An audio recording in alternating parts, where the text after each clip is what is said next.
देखो भक्त भाई के दरबार में कहीं होता जोरदार ताली से स्वागत किया जाए इनका। बहुत ही अच्छा डांस कर रहे हैं।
जोरदार तालियों से स्वागत किया जाए।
सुल्तान हो किया की खाती बाड़ी अरे पानी खाती पानी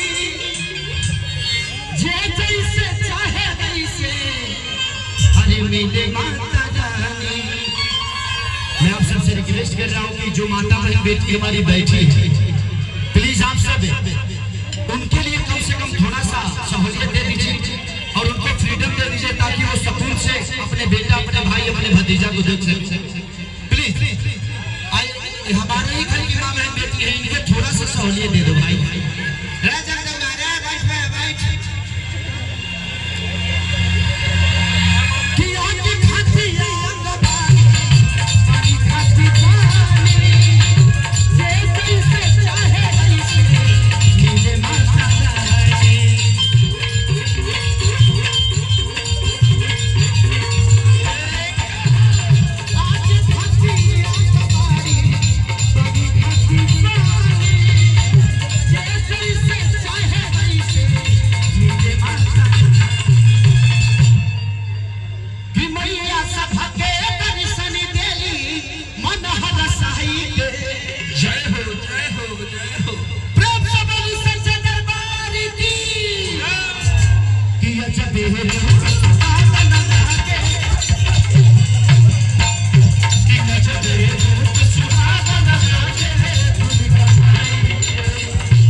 से स्वागत किया जाए।